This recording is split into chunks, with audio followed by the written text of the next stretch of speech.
Bismillahirrahmanirrahim. Assalamualaikum warahmatullahi wabarakatuh. Alhamdulillahi ala ihsanih wa syukru lahu ala taufiqihi wa amtinanih wa asyhadu an la ilaha illallah wahdahu la syarika lahu ta'ziman li sya'nih wa asyhadu anna Muhammadan abduhu wa rasuluhu da'ila ridwanih. Allahumma salli alaihi wa ala alihi wa ashabihi wa ikhwanih. Hadirin dan hadirat yang dirahmati oleh Allah Subhanahu wa taala, puji dan syukur kita panjatkan kepada Rabbul Alamin, pencipta kita, yang memberi rezeki kepada kita, yang memberikan kesehatan kepada kita, yang memudahkan kita untuk bisa melangkahkan kaki ke masjid ini menjalankan salat zuhur berjamaah. Semoga salat kita diterima oleh Allah Subhanahu wa taala. Salawat dan salam tercurahkan selalu kepada junjungan kita Nabi Muhammad sallallahu alaihi wasallam, juga kepada keluarganya serta seluruh sahabat beliau tanpa terkecuali. Pada kesempatan kali ini insyaallah kita akan mengangkat topik tentang pembatal-pembatal puasa kontemporer, ya. Karena kita tahu bahwasanya puasa adalah ibadah yang agung. Seorang berusaha menjaga puasanya agar dia meraih pahala yang sebanyak-banyaknya di sisi Allah Subhanahu wa taala, ya. Dan jangan sampai puasanya terbatalkan dengan pembatal-pembatal puasa, kecuali kalau karena uzur.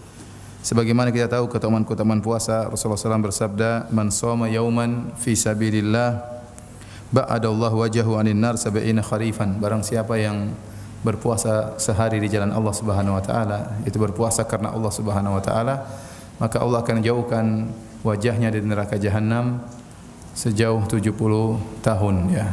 Ini menunjukkan seorang semakin berpuasa semakin terjauhkan dari neraka jahanam, semakin terdekat menuju ke surga Allah Subhanahu wa taala. Dan Rasulullah SAW bersabda, "Man shoma ramadhana imanan wa ihtisaban ghufira lahu ma taqaddama min dzambi." Barang siapa yang berpuasa karena di bulan Ramadan karena penuh keimanan dan berharap, maka akan diampuni dosa-dosanya yang telah lalu, ya. Dan kita tahu juga bahwasanya di surga, kata Nabi SAW, "Inna fil jannati baban yuqalu lahu Rayyan."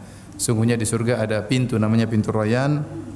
Yadkhul minhu shaimuna yaumal qiyamah. Orang-orang yang puasa akan masuk surga melewati pintu tersebut, sebagaimana diriwayatkan oleh Imam Al-Bukhari dan juga Imam Muslim. Semoga Allah bisa masukkan kita melalui pintu Ar-Rayyan di surga kelak. Hadirin hadirat yang dirahmati oleh Allah Subhanahu wa taala, sebelum kita membahas tentang pembatal-pembatal kontemporer, ya, tentu kita perlu mengenal pembatal-pembatal puasa yang disepakati oleh para ulama yang sejak dulu dikenal dengan pembatal-pembatal puasa. Pembatal-pembatal puasa yang disepakati oleh para ulama ada 4, yaitu makan, minum, berhubungan dengan istri, dan haid atau nifas bagi wanita. Yang Allah sebutkan di antaranya dalam Al-Quran, kata Allah Subhanahu wa taala, "Uhilla lakum lailatas shiyamir rafathu ila nisaikum." Dihalalkan bagi kalian di malam hari untuk menggauli istri-istri kalian. Berarti kalau di siang hari tidak boleh, ya. Mafhumnya kalau dihalalkan di malam hari berarti di siang hari diharamkan. Sebagaimana juga Allah berfirman selanjutnya, "Fal ana bashiruhunna wabtagu ma kataballahu lakum." Sekarang di malam hari silakan kalian menggauli istri-istri kalian dan carilah rezeki yang Allah tetapkan bagi kalian. Wa kulu washrabu hatta yatabayyana lakumul khaytul abyadu minal khaytil aswadi minal fajr. Makanlah dan minumlah kalian sampai terbit fajar, sampai jelas benang putih dari benang hitam dari fajar. Ini menunjukkan di malam hari berhubungan dengan istri, makan dan minum dihalalkan. Berarti kalau siang diharamkan, makanya setelah itu Allah berfirman, "Tsumma atimus siyama ilal lail." Kemudian sempurnakanlah puasa kalian di siang hari sampai terbenam matahari. Jadi 3 perkara ini adalah pembatal puasa dengan ijma' ulama. Kemudian pembatal yang keempat adalah yang berkaitan dengan haid dan nifas bagi wanita. Nabi sallallahu alaihi wasallam mengatakan, "Alaysa idza hadat la tusalli wa la tasum." Bukankah wanita jika haid maka dia tidak berpuasa dan juga tidak salat? Oleh karenanya wanita jika di tengah-tengah puasa kemudian datang haid, maka puasanya batal. Taib, hadirin dan hadirat yang dirahmati Allah Subhanahu wa taala, 4 perkara ini adalah 4 perkara yang membatalkan puasa yang disepakati oleh para ulama. Sebelum kita menyebutkan perkara-perkara yang diperselisihkan, Kita sebutkan dulu bahwasanya ada beberapa kaidah. Yang pertama, jika 3 pembatal pertama ya dilakukan tanpa sengaja, maka tidak membatalkan puasa. Berbeda dengan kalau haid. Haid sengaja enggak sengaja ya tetap saja haid ya. Kalau haid tetap saja batal puasa. Jika seorang wanita haid meskipun 1 detik sebelum terbenam matahari, maka puasanya batal. Ya. Tidak dikatakan sia-sia, tidak ada yang sia-sia di sisi Allah Subhanahu wa taala. Dia tetap mendapatkan pahala, tapi secara aturan syariat puasanya batal dan dia harus mengqadha di hari yang lain. Meskipun dia haid 1 detik sebelum adzan maghrib, berarti puasanya batal. Adapun 3 perkara makan dan minum dan berhubungan, ini kalau tidak sengaja, menurut pendapat yang rajih, pendapat yang kuat di kalangan para ulama, maka tidak membatalkan puasa. Karena Nabi sallallahu alaihi wasallam bersabda, "Man shoma wa nasiya fa akala aw syariba falyutimma shaumahu fa inna ma at'amahu Allahu wa saqahu." Kata Nabi sallallahu alaihi wasallam, barang siapa yang berpuasa kemudian dia lupa, maka dia makan dan minum, maka hendaknya dia sempurnakan puasanya. Karena sungguhnya Allah yang telah memberikan dia makan dan minum, yaitu rizqun saqahu Allahu lahu. Itu rizki yang Allah berikan kepadanya. Jadi kalau seorang kebetulan lupa kemudian makan banyak ya, kemudian tambah lagi makan lagi, setelah kelegean alhamdulillah saya puasa. Tidak apa-apa, itu rezeki dari Allah Subhanahu wa taala ya. Ya makanya ulama khilaf, kalau ada orang makan kita tahu dia lupa, kita tegur atau tidak? Ditegur apa dibiarin? Dibiarin aja ya. Kalau kita tegur kita memotong rezeki Allah. Ada khilaf, ada yang mengatakan tegur karena ini kemungkaran. Masa bulan Ramadan berpuasa dia melakukan pembatal puasa. Ada yang mengatakan biarin aja, ada khilaf memang. Kalau saya lebih condong biarin aja. Jadi kalau dia lupa mau diapain ya? Saya sendiri pernah mengisi pengajian di salah satu tempat, kemudian panitianya jemput saya. Kebetulan kita tiba di pengajian lebih cepat. Harusnya pengajian jam 9 atau setengah 9. Jam 8 kita sudah tiba, setengah jam sebelum pengajian. Akhirnya kata peneliti tersebut, Ustadz kita sarapan dulu. Itu hari Senin atau hari Kamis, dia puasa Senin Kamis ini sang panitia. Ya, saya bilang taib ya. Pergilah kita ke samping masjid tersebut, ada apa namanya warung-warung kecil. Ya. Kemudian dia pesan teh 2, tehnya ada. Kemudian dia pesan lagi, Bu, nasi gorengnya sudah ada. Oh belum siap Pak. Pergi lagi ke sebelah, mie ayam belum siap Pak. Setiap makanan belum siap ya. Yang ada cuma teh 2. Akhirnya kita minum teh dan dia minum juga. Sampai sudah habis, dia bilang, "Ya Ustaz, saya puasa hari ini Ustaz." Rezekinya cuma teh aja. Rezekinya cuma teh. Cuma kalau tadi nasi goreng buka, dia rezekinya nasi goreng lumayan. Jadi kalau orang makan dan minum karena lupa, tidak mengapa ya. Bahkan tidak ada bedanya makan sedikit maupun makan banyak, sebagaimana penjelasan Al-Hafidz Ibnu Hajar rahimahullah dalam sebagian riwayat, sebab datangnya hadis Rasulullah SAW menyebutkan tadi kalau lupa tidak mengapa. Ada seorang yang bersama Nabi, kemudian dia lupa, dia puasa sunnah, kemudian dia makan sarit, makan besar. Setelah makan baru dia ingat, maka Rasulullah SAW mengatakan tidak apa-apa, lanjutkan saja puasamu. Sehingga para ulama mengatakan yang benar tidak dibedakan antara makan sedikit maupun makan banyak. Selama dia benar-benar lupa, maka puasanya sah dan dia boleh melanjutkannya. Al-Hafidz Ibnu Hajar juga menyebutkan riwayat dalam Fathul Bari, ada seorang datang kepada Abu Hurairah. Dia cerita, "Ya Abu Hurairah, saya berpuasa. Kemudian saya pergi ke rumah seseorang, saya lupa, saya pun makan di rumahnya. Bagaimana?" Kata Abu Hurairah, "Enggak apa-apa, lanjutkan puasamu sah. Tapi masalahnya saya pergi lagi setelah itu, ngobrol-ngobrol, saya pergi lagi ke rumah yang lain. Di situ saya makan lagi, saya lupa lagi." Kata Abu Hurairah, "Tidak mengapa, lanjutin saja." Sampai 3 kali dia bilang, kemudian saya pergi lagi ke rumah yang lain, saya lupa, saya makan lagi. Kata Abu Hurairah, lanjutkan saja. Kau seorang yang tidak biasa apa? Puasa. Berarti kau seorang yang tidak biasa puasa. Kalau orang sudah terbiasa puasa, dia akan bisa jaga. Yang biasanya lupa itu yang jarang apa? Puasa. Biasanya makan. Kebetulan baru pertama kali puasa sunnah ya. Kadang-kadang ya itu seringnya lupa. Jadi kalau makan dan minum dengan tanpa sengaja maka dilanjutkan, tidak jadi masalah. Demikian juga perlu mengatakan berhubungan dengan istri pun tanpa sengaja juga tidak Mengapa? Kalau lupa enggak jadi masalah. Kalau memang benar-benar lupa ya. Ya. Meskipun hal itu susah dibayangkan ya. Kalau suami lupa biasanya istri ingat ya. Kalau istri lupa biasanya suami ingat. Tapi kalau dua-duanya kompak lupa ini yang memang agak repot ya. Biasanya kalau suami lupa, istrinya insya Allah ingat. Kecuali istrinya pura-pura lupa ya. Baik, hadirin hadirat yang dirahmati Allah Subhanahu wa taala.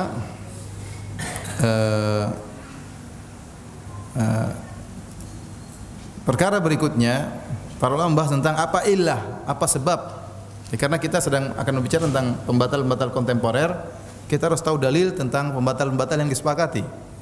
Pembatal disepakati tadi makan, minum, kemudian apa? Berhubungan. Ya, haid dan nifas tidak usah kita bahas karena itu tidak sudah jelas. Yang masalahnya tiga ini, makan, minum dan berhubungan dengan istri. Apa ilahnya? Apa sebabnya? Tiga perkara ini membatalkan puasa ya. Maka ada khilaf di kalangan para ulama ya. Tatkala berbicara tentang makan dan minum, berbicara juga tentang masalah jima ya. Contoh, kita bicara dulu masalah jima ya. Masalah jima ya. Apa ilahnya membatalkan puasa? Ada yang mengatakan ilahnya karena memang berhubungan. Jima yaitu berhubungan, seorang laki berhubungan dengan wanita, di mana kemaluan masuk ke kemaluan ya. Tidak dikatakan jima kecuali idzal taqal khitanan, kecuali kalau telah bertemu dua tempat khitan. Ya, laki khitannya di bagian bawah kepala zakar, disitulah tempat khitannya bertemu dengan tempat khitan wanita.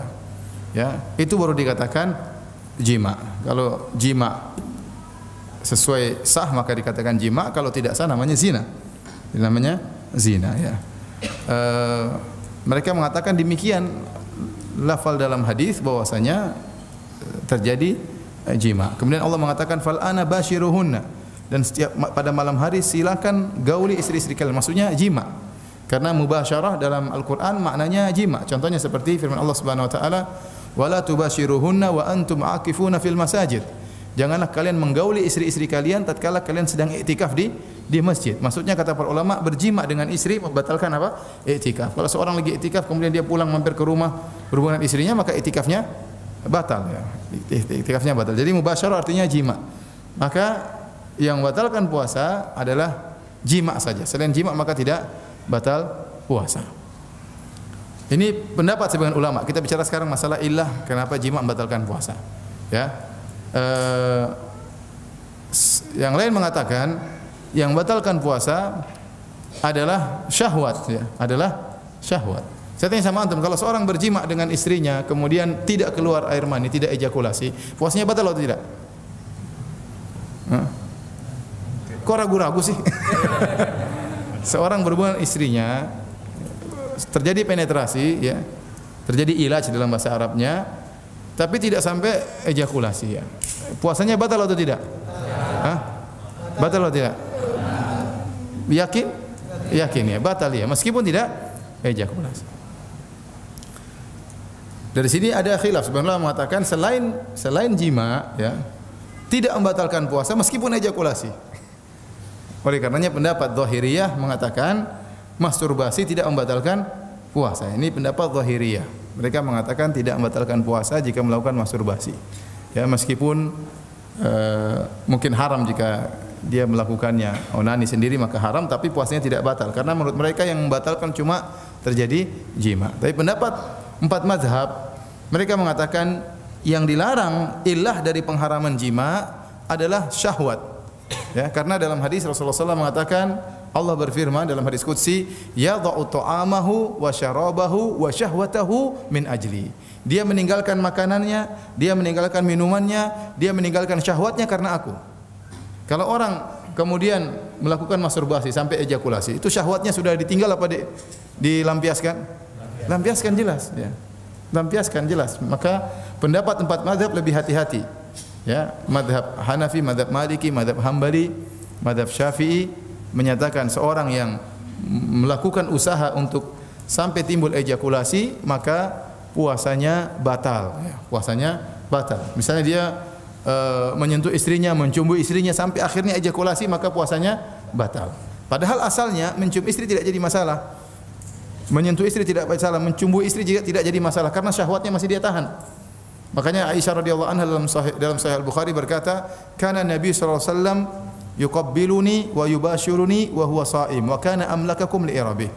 Ya, li irbih. Kata Aisyah radhiyallahu anha, Nabi sallallahu alaihi wasallam menciumku dan mencumbuiku padahal dia sedang berpuasa. Ya, jadi mencium, mencumbui lebih daripada mencium. Mencumbui, ya, kalau bahasa kita mencumbui, tapi tidak sampai pada tingkatan berhubungan, ya. Tapi kata Aisyah, wa kana amlakakum li irbih, dan Nabi lebih bisa menahan apa? Syahwatnya. Aisyah juga pernah ditanya, apa yang dihalalkan bagi seorang yang berpuasa untuk mencumbui istrinya? Kata Aisyah, semuanya halal kecuali kemaluan, tidak boleh, ya. Tidak boleh. Ya. Jadi ini dalil bahwasanya seorang mencium istrinya, mencumbui istrinya tidak membatalkan puasanya. Tetapi kalau sampai dia tidak bisa menahan syahwatnya sehingga akhirnya melakukan masturbasi atau yang lainnya sehingga ejakulasi, maka 4 mazhab mengatakan puasanya batal. Dan ini pendapat yang lebih kuat, ya. Apalagi dalam sebagian hadis syahwat bisa artinya mani, bisa artinya air mani. Sebagian dalam satu hadis Rasulullah SAW mengatakan, wa fi buti ahadikum shadaqah. Engkau menggauli istrimu, ya, wa fi buti ahadikum artinya di kemaluanmu ada sedekah. Artinya kalau kau menggauli istrimu dengan niat karena Allah, kau dapat pahala karena kau bersedekah menyenangkan hati istrimu. Maka sahabat bertanya, "Ya Rasulullah, ayadha'u ahaduna syahwatahu walahu ajrun?" Ya Rasulullah, apakah salah seorang meletakkan syahwatnya di istrinya kemudian mendapatkan pahala? Ya, di sini maksudnya meletakkan air maninya di mana? Di istrinya. Jadi syahwat juga bisa artinya air mani. Oleh karenanya kalau seorang kemudian sengaja mengeluarkan air maninya dengan cara apapun, maka puasanya batal. Paham? Tetapi ada perbedaan. Kalau orang sampai terjadi ejakulasi, dia sengaja berejakulasi tanpa melakukan hubungan jima. Saya ingatkan, jima tadi sudah kita jelaskan apa namanya definisinya, yaitu pertemuan dua tempat apa? Khitan. Secara bahasa, mohon maaf, kalau seandainya kepala zakar masuk ke kepala zakar masuk ke kemaluan istri, tetapi tidak seluruhnya, mohon maaf, misalnya hanya setengah, tidak seluruhnya, maka belum dikatakan apa? Jima. Karena jima itu harus ke pertemuan dua tempat sunat, yaitu di bagian bawah kepala zakar, bukan zakar seluruhnya, tapi bagian bawah tempat sunat, tempat kulit yang dipotong. Kalau ketemu dengan kemaluan wanita sudah tenggelam bagian hasyafah, bagian kepala zakar, maka itulah jima. Ya, sama seperti seorang tatkala melakukan hubungan yang haram. Ya, ini sering terjadi. Saya sering dipanggil di pengadilan di kota Madinah. Selalu ditanya kalau terjadi hubungan yang haram, perzinahan, ditanya apakah sempat terjadi penetrasi atau terjadi ejakulasi sebelum terjadi penetrasi. Ditanya kepada sang wanita. Kalau ternyata terjadi ejakulasi sebelum penetrasi atau tidak masuk kemaluan bagian kepalanya, maka tetap dihukum, tapi bukan hukuman zina. Tapi bukan hukuman apa? Zina. Ya, zina itu adalah jima yang haram. Jima yang haram. Ya. Nah, seorang kalau berpuasa kemudian batal karena jima, maka dia berdosa plus harus bayar kafarah. Dia berdosa dan dia harus bayar kafarah. Ya. Sebagaimana dalam hadis yang masyhur dalam Sahih Bukhari dan yang lainnya, tatkala ada seorang datang menemui Nabi sallallahu alaihi wasallam kemudian berkata, "Ya Rasulullah, halaktu." Wahai Rasulullah, saya telah binasa. Dalam sebagian riwayat dia mengatakan, "Ya Rasulullah, ihtaraqtu." Ya Rasulullah, saya telah terbakar. Maka Rasulullah SAW bertanya, "Wa ma ahlakak?" Apa yang buat kau? Apa yang telah membinasakan engkau? Apa yang buat kau binasa? Kata dia, "Asabtu imraati fi nahari Ramadan." Saya telah menggauli istri saya di siang hari bulan Ramadan. Orang ini menyesal dan dia tidak bisa menahan syahwatnya, akhirnya dia berhubungan dengan istrinya dan dia ingin cari jalan keluar, datang kepada Nabi. Apa masalahnya? Apa yang harus dia tempuh supaya bisa menghilangkan dosa-dosanya? Ya, ini mengatakan saya telah binasa, saya telah terbakar dengan dosa. Ya, maka Rasulullah SAW mengatakan, ya, hal tastati'u an tu'tika raqabah? Apa kau mampu untuk membebaskan budak? Kata dia, "La, saya tidak mampu." Ya, saya bukan orang kaya, Rasulullah, tidak mau memiliki budak untuk saya merdekakan. Maka Rasulullah SAW berpindah pada kafarah yang kedua. Fa hal tastati'u an tut'ima sittina miskinan? Apakah kau mampu untuk memberi makan 60 fakir miskin? Yang kedua dia Rasulullah tanya dulu, apa kau mampu hal tastati'u an tasuma syahrain mutatabi'ain? Apa kau mampu untuk berpuasa 2 bulan berturut-turut? Kata dia, ya Rasulullah, puasa inilah yang bikin saya binasa ya. Bikin saya terjerumus ya. 1 bulan saja saya tidak tahan sama istri saya, apalagi suruh 2 bulan berturut-turut. Maka Rasulullah SAW berpindah pada yang ketiga, fahal tastati'u an tut'ima sittina miskina? Apa kau mampu untuk beri makan kepada 60 fakir miskin? Kata dia, saya tidak mampu, tidak punya harta. Akhirnya dia pun duduk terdiam, Rasulullah SAW pun diam juga. Sebenarnya mengatakan Rasulullah SAW menunggu wahyu. Ini orang ini bagaimana nasibnya? Enggak bisa semuanya. Enggak ada kafarah yang keempat. Yang pertama bebaskan budak, yang kedua puasa 2 bulan berturut-turut, yang ketiga memberi makan 60 orang fakir miskin. Akhirnya tiba-tiba ada yang membawa al-arak, yaitu keranjang korma, yang kemudian akhirnya diberikan kepada Nabi. Akhirnya Rasulullah SAW mengatakan, ainal muhtariq? Kata Nabi, mana tadi orang yang terbakar? Kata para ulama, Nabi tetap menambahkan orang yang terbakar. Berarti dia berdosa. Karena dia terbakar dengan apa? Terbakar dengan dosa. Ya. Rasulullah SAW mengatakan, ainal muhtariq? Mana orang yang berdosa tadi, yang terbakar dengan dosa? Tadi saya Rasulullah. Rasulullah SAW ini ambil korma, berilah makan kepada fakir miskin. Kata dia, ala afqara minna ya Rasulullah. Ya Rasulullah, apakah saya beri kepada orang yang lebih miskin dari saya? Rasulullah, demi Allah di Madinah saya yang paling miskin Rasulullah. Maka akhirnya Rasulullah SAW mengatakan, at'im ahlak, berilah makan kepada keluargamu. Maka Rasulullah SAW tertawa hatta badat anyabuhu. Rasulullah SAW tertawa sampai kelihatan gigi taringnya ya. Kenapa? Karena orang ini datang dalam kondisi ketakutan, kemudian pulang dalam kondisi senang ya. Tapi antum jangan coba-coba ya.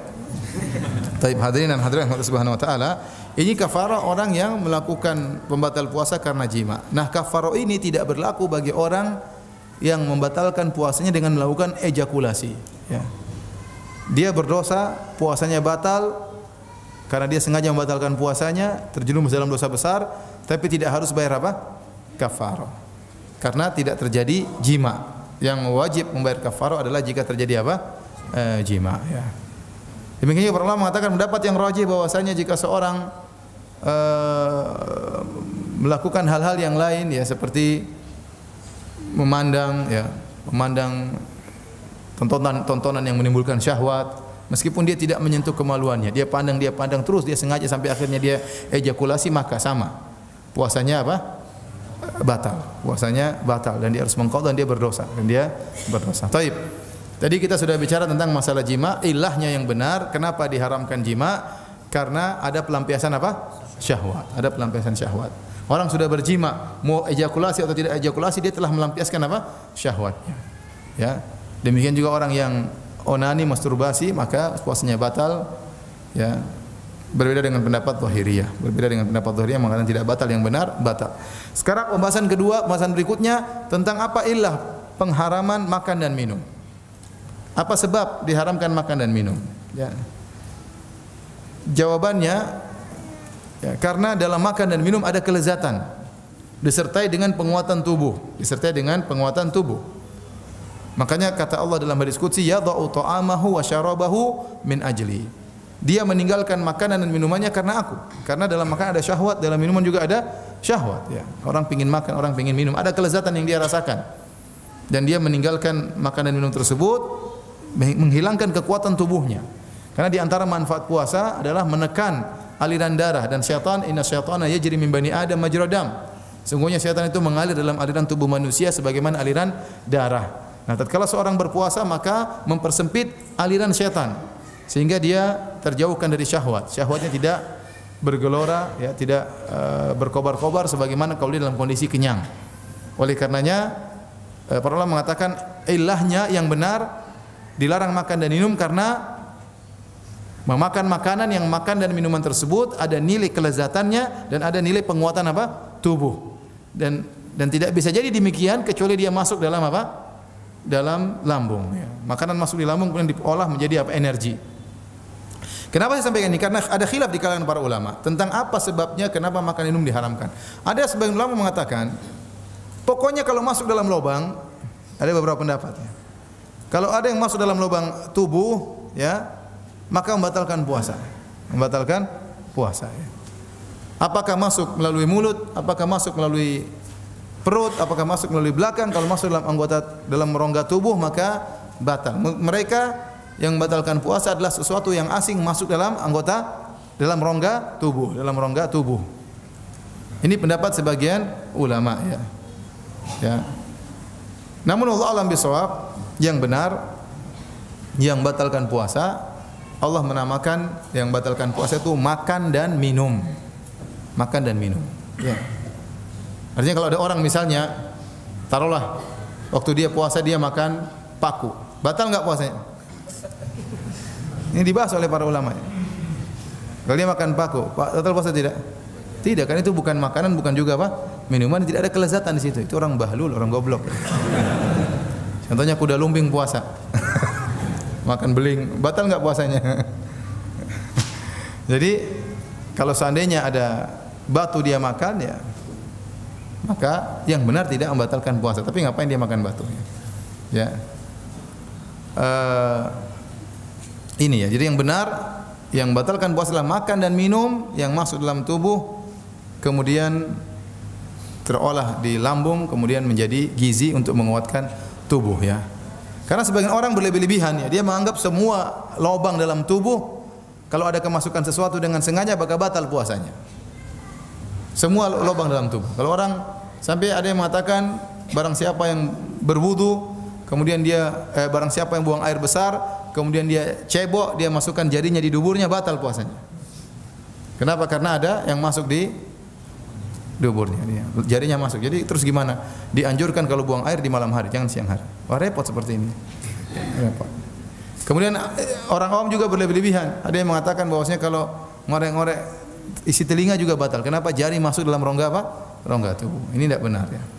Sama, barang siapa yang ngupil juga apa? Batal. Kenapa? Karena jari masuk di lubang hidung. Ini enggak benar karena tidak dalam bahasa apapun ngupil tetap aja ngupil, bukan makan ya. Kecuali kalau upilnya dirasa itu baru makan.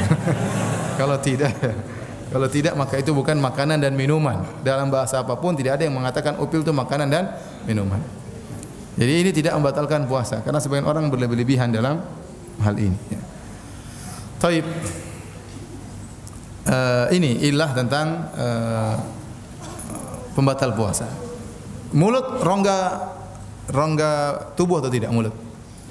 Iya, rongga tubuh ya. Hidung rongga tubuh atau tidak? Rongga tubuh. Tetapi buktinya kita tatkala berwudu meskipun puasa berkumur-kumur enggak? Berkumur-kumur. Bukankah kita wudu kita menghirup air di hidung? Iya, menunjukkan bahwasanya tidak semua rongga tubuh itu membatalkan apa? Puasa. Tetapi yang masuk sampai ke dalam lambung kemudian ditelan diserap oleh tubuh sehingga menjadi kekuatan yang masuk dalam energi dalam darah, maka itulah yang membatalkan puasa. Ini saya tekankan karena ini permasalahan inti dalam semua masalah khilaf yang berkaitan dengan pembatal puasa kontemporer. Ingat, karena yang Allah larang makan dan minum. Apa yang dimaksud dengan makan dan minum? Makan dan minum itu sesuatu yang dimasukkan sebagai makanan, sebagai minuman, masuk ke dalam lambung, memberi kekuatan, melalui aliran darah, memberi kekuatan kepada tubuh. Maka itulah yang disebut makan dan minum. Kalau tidak sesuai dengan persyaratan makan dan minum, maka tidak membatalkan puasa. Tapi hadirin hadirat yang dirahmati Allah Subhanahu wa taala, dari sini kita akan bahas beberapa perkara-perkara yang membatalkan puasa, terutama yang berkaitan dengan masalah kedokteran atau masalah kesehatan ya.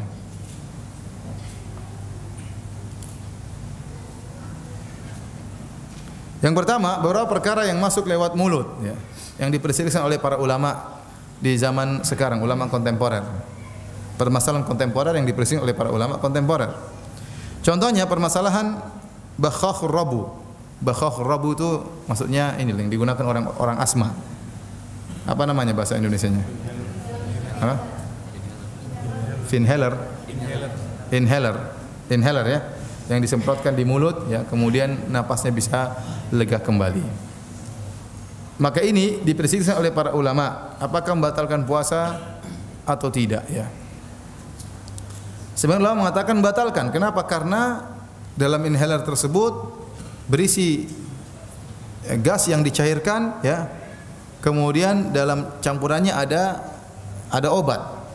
Ada obat. Kemudian tatkala disemprot pasti masuk dalam dalam lambung, pasti masuk dalam lambung. Meskipun sedikit tapi ada yang masuk karena disemprotkan di mulut, dan mulut ini adalah rongga yang menyalurkan ke dalam lambung. Benar atau tidak? Ya, rongga yang disalurkan sampai ke dalam lambung. Oleh karenanya kalau orang menyemprot inhaler maka batal puasanya karena dia memasukkan air cairan bersama obat dalam tubuh. Ini pendapat ulama yang mengatakan bahwasanya inhaler membatalkan puasa. Namun jumhur ulama kontemporer mengatakan tidak membatalkan puasa. Ini pendapat Syekh bin Baz, Syekh Utsaimin rahimahullahu taala dan para ulama yang lain. Kata mereka kenapa tidak membatalkan? Karena inhaler itu kalau nggak salah isinya 10 ml. Satu itu 10 ml itu adalah oksigen bercampur dengan obat. Kemudian satu alat itu bisa semprot 200 kali. Bisa semprot 200 kali. Berarti sekali semprot berapa mililiter? 10 bagi 2 berarti 1/20. 1/20 mililiter. Berapa itu 1/20? 0, berapa? 0,05 mililiter sekali semprot. Itu adalah jumlah yang sangat sedikit, Dan jumlah yang sangat sedikit seperti itu, apalagi niatnya bukan untuk makan dan minum, maka dimaafkan oleh syariat. Dalilnya apa? Dalilnya kita tatkala wudu kita dibolehkan, bahkan sebagian ulama mengatakan diwajibkan untuk berkumur-kumur dan untuk istinsyak, yaitu menghirup air di hidung. Tatkala kita tamatmut, kita berkumur-kumur, yakin bahwasanya pasti ada sisa air di mulut kita. Enggak mungkin kita berkumur-kumur dengan 100 mili kemudian kita keluarkan lagi 100 mili, enggak mungkin. Pasti berkurang. Kalau Anda misalnya berkumur-kumur dengan air 50 mili, Anda berkumur-kumur. Anda tumpahkan lagi, buang ke dalam gelas, airnya bertambah atau berkurang? Pasti berkurang, enggak mungkin tetap. Pasti berkurang. Kalau bertambah apalagi mustahil. Berarti iler Anda masuk situ.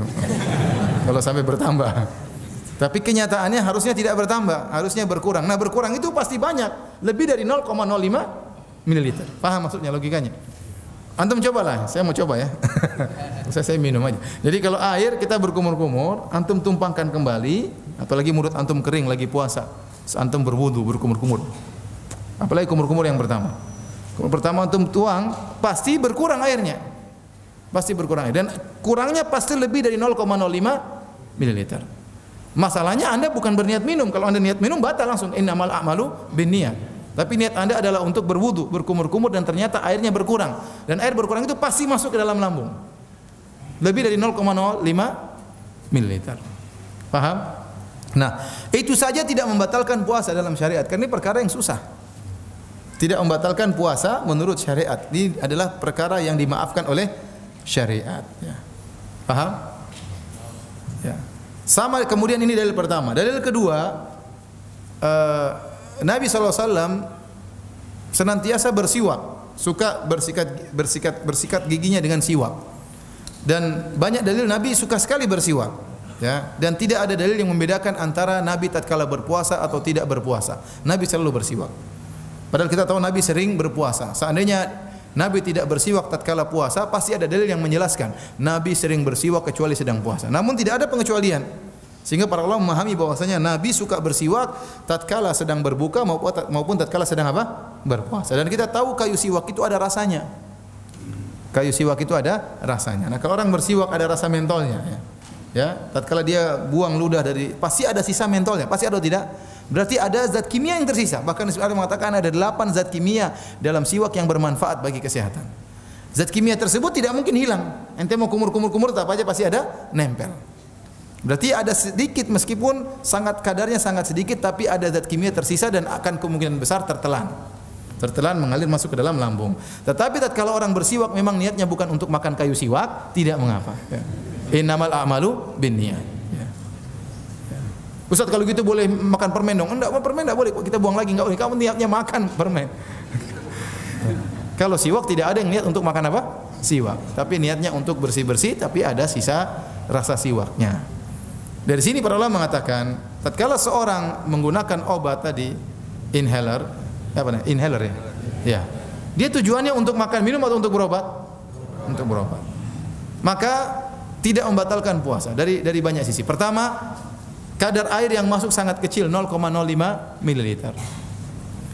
Kemudian belum tentu masuk ke lambung, belum tentu. Bisa jadi cuma sampai di paru-paru untuk memperbaiki pernapasan. Kalaupun masuk dalam lambung, ini sangat kecil, itu masih diragukan. Halnya dan hukum asalnya puasa seorang sah, tidak kita katakan batal kecuali ada perkara yang benar-benar membatalkan. Masuknya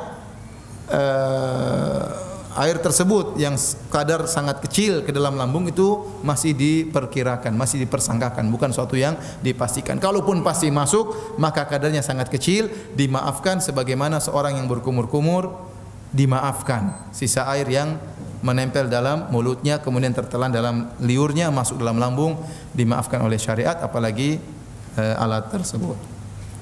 Paham? Jadi menggunakan inhaler batal puasa tidak?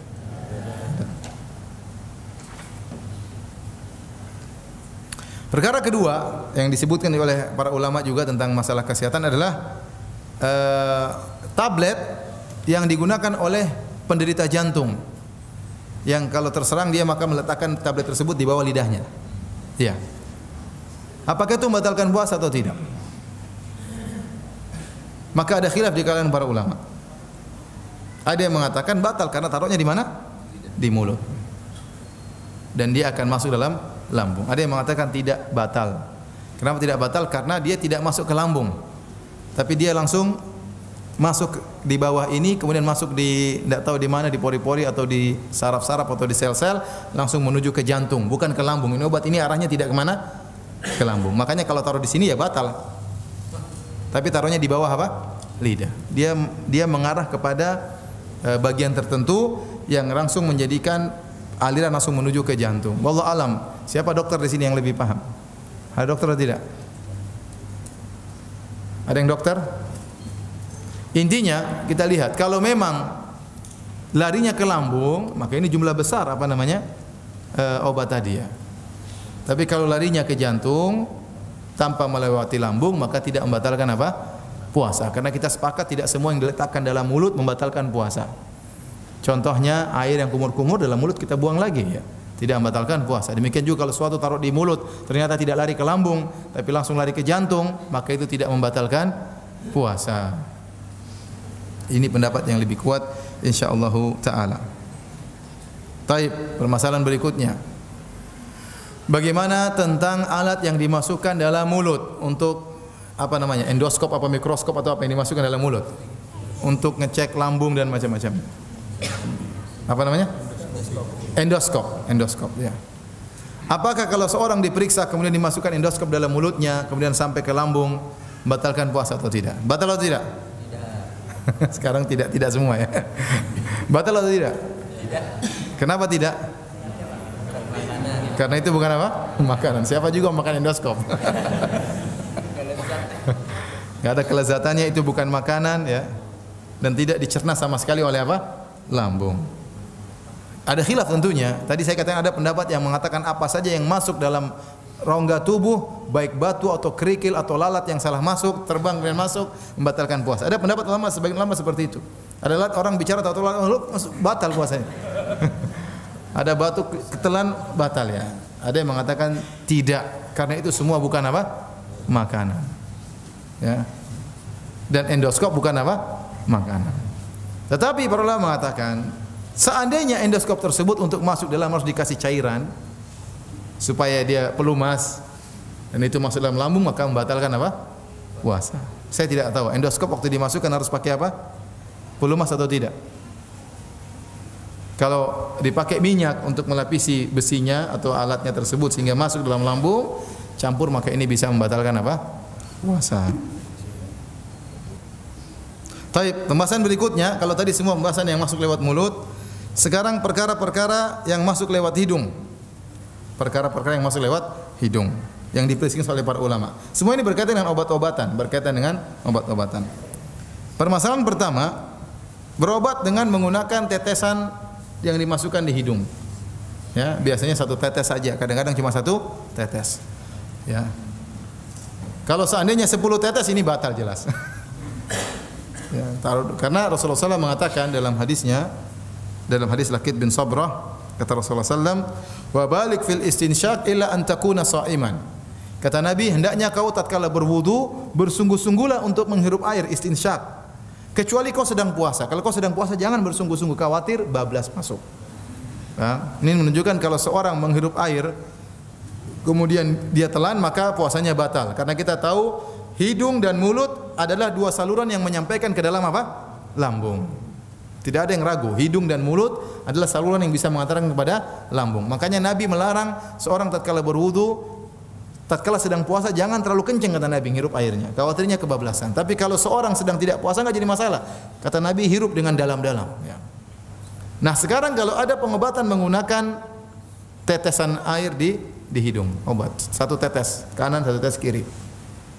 Apakah puasanya batal atau tidak? Antum gimana? Batal atau tidak? Hah? Batal atau tidak? Ulama saja khilaf apalagi antum ya. Sebagian ulama mengatakan tidak batal. Kenapa? Kalau cuma satu tetes, dia tidak akan sampai ke lambung. Kenapa? Dia sudah terserap oleh selaput-selaput yang ada di sekitar apa? Hidung. Karena untuk sampai ke lambung jauh, dia harus naik dulu, kemudian berputar, masih kan jauh itu. Belum sampai ke lambung sudah habis. Paham? Yang jadi saya ingatkan tadi, yang menjadikan batal itu kalau sampai ke lambung. Karena kita sepakat yang masuk dalam rongga mulut, rongga hidung selama bisa dikeluarkan atau tidak sampai ke lambung tidak membatalkan puasa. Karena kita berkumur-kumur, kita masukkan air dalam rongga mulut. Ternyata dimaafkan. Oleh karenanya mereka sebagian mengatakan yang kalau cuma satu tetes maka tidak sampai ke lambung karena dia melalui perjalanan yang jauh dan dia sudah terserap oleh selaput-selaput hidung, kemudian mungkin selaput yang lainnya sehingga sampai ke lambung sangat sedikit. Kalaupun sampai ke lambung, ya itu tidak sampai ke lambung. Kalaupun sampai ke lambung maka sangat-sangat sedikit. Lebih sedikit daripada sisa air wudu, sisa kumur-kumur tatkala berwudu. Oleh karenanya dimaafkan karena niatnya bukan untuk minum dan makan. Memasukkan obat niatnya untuk apa? Berobat. Innamal a'malu binniyat. Niat sangat penting.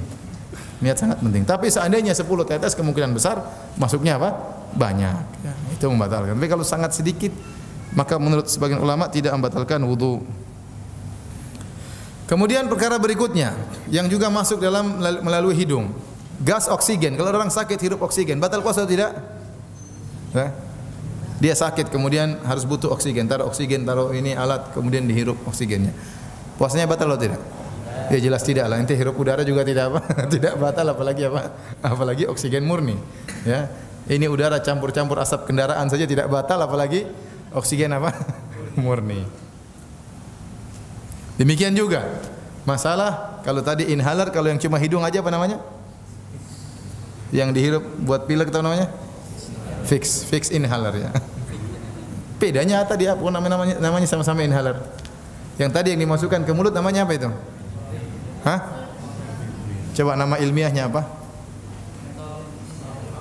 Ventolin. Ventolin ya. Ventolin kalau yang ini namanya inhaler. Ini namanya ventolin, namanya inhaler. Ya, kalau ventolin saja tidak membatalkan puasa apalagi cuma inhaler. Paham ya? Ini perlu kita mungkin orang ada yang pilek kemudian ingin melapangkan hidungnya supaya mudah bernapas dia pakai inhaler maka tidak membatalkan puasa. Sedangkan ventolin saja tidak membatalkan puasa apalagi inhaler. Baik, pembahasan berikutnya sesuatu yang dimasukkan lewat telinga. Pertama, pengobatan dengan memasukkan tetesan di telinga. Membatalkan puasa atau tidak? Tidak. Karena enggak ada yang makan lewat telinga. Ingat yang membatalkan makan dan minum. Dan tidak diketahui ada saluran dari telinga masuk ke dalam lambung. Tidak ada. Oleh karenanya kalau ada orang meneteskan membersihkan atau meneteskan air di telinga karena ada penyakit, maka tidak membatalkan apa? Puasa. Karena sampai sekarang belum diketahui ada orang yang makan lewat apa? Telinga. Sederhana aja. Sama, pencucian telinga. Pencucian telinga itu saya juga nggak tahu gimana caranya. Gimana caranya itu? Telinganya dibersihkan gimana maksudnya? Maksudnya disemprot air atau gimana? Saya belum pernah tahu. Ada yang tahu? Ya. Disedot? Disedot terus? Disedot, dibersihkan, disedot ya. Kayak vakum. Oh, bukan dicuci begitu, bukan? Enggak ya. Jadi dibersihkan, disedot ya, enggak ada masalah kalau gitu. Saya pikir pakai air, kalau pakai air pencucian. Mungkin dimasukkan air, dikocok-kocok atau gimana ya. Jawabannya tidak membatalkan apa? Puasa. Kecuali kalau telinganya lobang kemudian masuk ke lambung, nah itu batal puasa. Tapi kalau telinganya tidak sampai lobang dan tidak ada saluran dari telinga menuju ke lambung, maka tidak membatalkan puasa.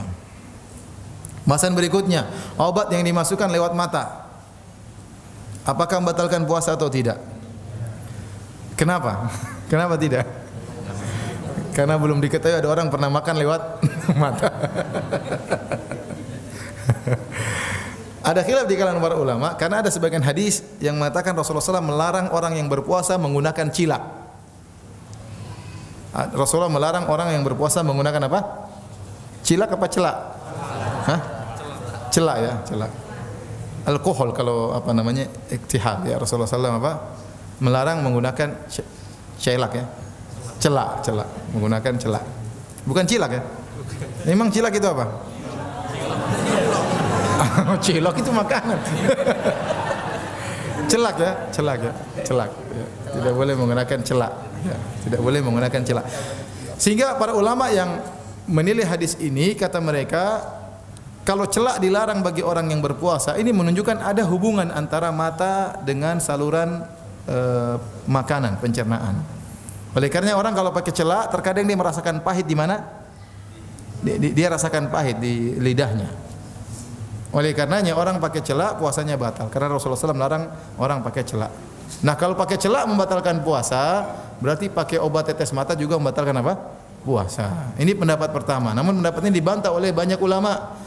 Ulama yang mengatakan tidak membatalkan puasa, kata mereka, hadis di mana Nabi melarang menggunakan celak, hadisnya dhaif. Secara sanadnya hadisnya apa? Dhaif. Kemudian belum pernah diketahui ada orang makan lewat mata. Dan belum juga diketahui ada saluran dari mata menuju ke mulut sampai ke lambung, enggak ada. Adapun rasa yang dirasakan bukan berarti ada zat yang kemudian masuk ke lambung. Berarti belum berarti ada zat yang masuk ke lambung. Kan panca indera kita di antaranya lidah, mungkin dia punya rasa yang kuat ya, tetapi tidak sampai ke dalam lambung. Oleh karenanya Allah alam bisawab tidak membatalkan puasa. Lagi pula cairan yang masuk di mata juga sangat sedikit. Kita aja satu tetes mungkin tumpah-tumpah. Kalau kita satu tetes saja apa? Airnya tumpah-tumpah di mata.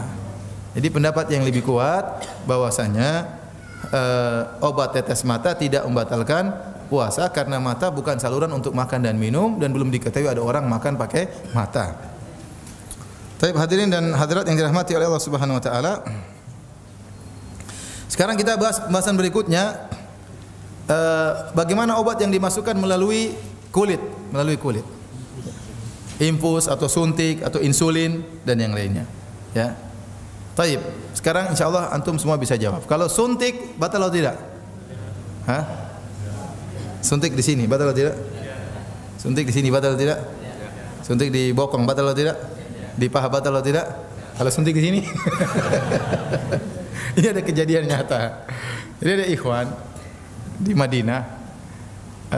Jadi di sana kan dokter kadang-kadang agak ada bercanda dan agak gampangan gitulah. Dokter-dokter bukan dari Arab Saudi tapi dokter yang didatangkan. Jadi kalau ngobati mahasiswa terkadang asal-asalan gitu. Pernah kejadian, nanti dihapus ya. Jadi ada kejadian sebagian mahasiswa disuntik, cerek. Begitu suntik setengah, temannya datang, dokternya tinggalin ngobrol-ngobrol. Belum selesai. Ngawur. Saya pernah ke sana juga pertama, ya. Saya datang ke sana di Rongsen ada saya. Setelah itu dia sebutkan hasilnya, katanya kamu nggak punya otak. Rongsennya nggak ada. Ya memang rongsen nggak ada gimana? Ini dokter kurang ajar katanya. Dokternya bercanda-bercanda ya. Jadi ada sebagian mahasiswa dikasih alat suntik, tahu nggak? Botol kan ada apa? Alat suntiknya. Dia nggak ngerti, dia buka, dia tumpah, dia minum. Padahal itu dikasih alat suntiknya, suruh nyuntik sendiri, sedot suruh nyuntik sendiri. Ke dokternya ngawur, tapi begitu. Jadi dikasih, kan harusnya dokter yang suntik. Mungkin dokternya buru-buru nih, kamu suntik sendiri, tapi dia nggak paham prosedurnya. Dia buka itu, dia minum. Jadi kalau suntik di mulut batal memang. Tapi kalau suntik di sini tidak membatalkan karena itu bukan saluran ke lambung. Tapi dia langsung ke darah, langsung ke darah. Dan tidak ada kelezatan di situ, tidak ada kelezatan. Dan dia niat memang bukan untuk menguatkan, tapi untuk pengobatan. Paham? Demikian juga insulin. Insulin juga bukan untuk makanan dan minuman, tetapi dia adalah untuk obat. Oleh karena suntik insulin, pendapat yang kuat tidak membatalkan apa? Puasa. Demikian juga suntik-suntik yang lain. Yang jadi khilaf kuat di kalangan para ulama adalah kalau memakai impus. Karena impus ini ada nilai makanan dan minuman. Kita tahu para dokter mengatakan impus ini pengganti makanan dan minuman. Maka dari sini khilaf kuat di kalangan para ulama. Kalau suntik biasa tadi enggak, khilafnya lemah. Tapi jadi masalah tatkala impus, apakah dia makanan dan minuman? Maka sebenarnya ulama mengatakan iya, dia makanan dan minuman dalam bentuk yang lain.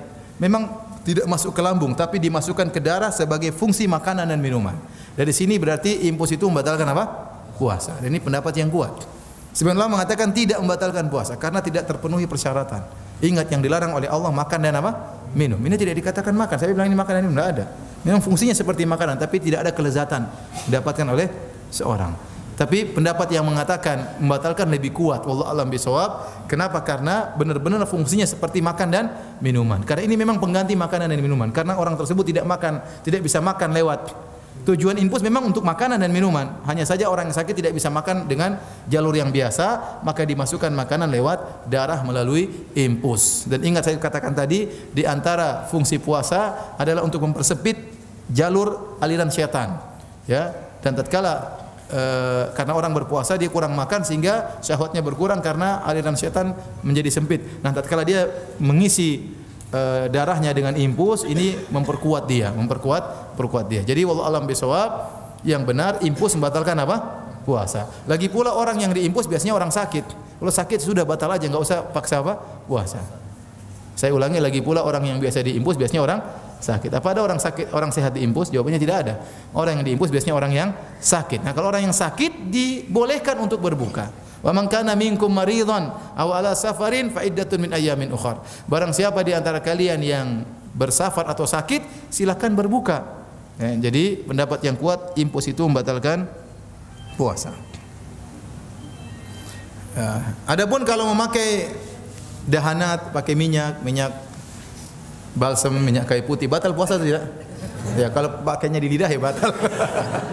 Tapi kalau pakainya di sini, di paha enggak jadi batal. Ini semua bukan saluran makanan dan minuman, tidak sampai kepada lambung. Tapi hadirin dan hadirat yang dirahmati Allah Subhanahu wa taala, masih banyak pembahasan tapi terakhir aja saya sampaikan masalah mengambil darah. Mengambil apa? Darah. Ya, donor darah membatalkan puasa atau tidak. Ya, pembahasan ini juga pembahasan yang khilaf yang sangat kuat di kalangan para ulama. Karena mereka khilaf sejak dulu tentang hukum hijamah. Tentang hukum apa? Hijamah. Kalau orang berbekam batal atau tidak. Dalam satu hadis kata Rasulullah SAW, aftarul hajim wal mahjum. Bahwasanya telah berbuka orang yang membekam dan orang yang dibekam. Ya. Sehingga mereka mengatakan hadis ini kuat menunjukkan kalau orang yang membekam dia batal karena dahulu cara bekam dengan menyedot. Menyedot apa? Darah, dan kemungkinan darahnya apa? Masuk ke mulut, dan sering begitu. Makanya dianggap batal. Adapun al-mahjum yang dibekam batal karena melemahkan. Karena dahulu kalau orang bekam ya pakai sayatan sehingga darah yang keluar sangat banyak. Sehingga membuat dia lemah, dan syariat menghalangi jangan sampai puasa bukan mematikan orang. Ya, tidak, karena tidak, tujuan puasa bukan buat orang semakin sakit. Tidak. Nah, kalau orang sudah hijamah paksa puasa khawatir dia sakit. Oleh karenanya orang yang dibekam puasanya batal. Puasanya batal. Ini pendapat sebagian ulama. Sebagian ulama mengatakan bahwasanya hadis itu mansukh. Karena dalam satu hadis Rasulullah SAW mengatakan, sahabat mengatakan, ihtajama Nabi sallallahu alaihi wasallam wa huwa shaim. Rasulullah SAW pernah berbekam dalam kondisi apa? Berpuasa, dan tidak disebutkan Nabi mengqadha puasanya tersebut. Ini menunjukkan puasa Nabi tidak batal. Sehingga khilaf mana yang duluan hadisnya, mana yang belakangan hadisnya. Tetapi kalau kita kembali kepada pendapat jumhur ulama, ya, maka kebanyakan ulama dan juga kebanyakan salaf menyatakan bahwasanya berhijamah tidak membatalkan puasa. Sebagaimana dalam hadis Sabit Al-Bunani, dia bertanya kepada Anas. Sabit Al-Bunani bertanya kepada sahabat Anas bin Malik, "Akuntum takrahuna al-hijama lis-shaim?" Apakah kalian wahai para sahabat? Jadi Sabit Al-Bunani tabi'in. Dia bertanya kepada Anas bin Malik sahabat. Akuntum takrahuna al-hijama lis-shaim? Apakah kalian para sahabat tidak suka bekam bagi orang yang sedang berpuasa? Ala ahdi Rasulillah, di zaman Rasulullah sallallahu alaihi wasallam. Qala la, kata Anas, la illa min ajli dha'af. Ya, illa min ajli dha'af, bahwasanya kami tidak suka kalau membuat lemah. Ya, artinya apa? Kalau sebabnya karena membuat lemah, ya. Kemudian juga dalam hadis Abu Sa'id Al-Khudri, jadi sebabnya karena masalah lemah. Karena hijamah membuat orang lemah dan mengkhawatirkan orang yang hijamah kalau puasa bertambah sakitnya. Hadis Abu Sa'id Al-Khudri, beliau berkata, "Rakhasa Rasulullah sallallahu alaihi wasallam lis-shaimi fil hijamah." Rasulullah SAW beri keringanan bagi orang yang berpuasa untuk berbekam. Para ulama berdalil dengan hadis ini, kata Abu Sa'id Al-Khudri, rakhasa, Rasulullah SAW beri keringanan bagi orang yang berpuasa untuk berbekam. Hadis ini mengisyaratkan bahwasanya hukum asal berbekam bagi orang berpuasa, hukum asalnya tidak boleh. Kemudian datang keringanan. Paham? Saya ulangi, tatkala Abu Sa'id Al-Khudri berkata, rakhasa Rasulullah SAW lis-shaim fil hijamah. Rasulullah SAW beri keringanan bagi orang yang berpuasa untuk berbekam. Berarti menunjukkan hukum asalnya berbekam dilarang, kemudian diberi keringanan. Ini menguatkan bahwasanya memang asalnya berbekam membatalkan puasa, kemudian datang hadis yang memansuhkan, yang menunjukkan bahwasanya berbekam tidak membatalkan puasa. Kalau seandainya kita memilih pendapat jumhur salaf bahwasanya bekam tidak membatalkan puasa, ini berarti donor darah tidak membatalkan puasa, apalagi cuma periksa darah tidak membatalkan apa? Puasa, ya. Ya, apalagi sahabat dahulu banyak yang mereka berjihad dalam kondisi apa? Berdarah-berdarah dan mereka tidak membatalkan puasa mereka, ya. Dan ini pendapat yang lebih kuat. Tapi kalau kita berpendapat sebagian ulama di antaranya pendapat Ibnu Taimiyah rahimahullah bahwasanya bekam membatalkan puasa, maka kita katakan donor darah membatalkan puasa. Karena diambil darahnya sangat apa? Sangat banyak. Orang pasti lemas, makanya disuruh makan kacang hijau, disuruh makan apa buat apa namanya? Supaya penambah darah. Adapun kalau cuma ngambil darah cuma sedikit maka tidak membatalkan puasa karena tidak melemahkan.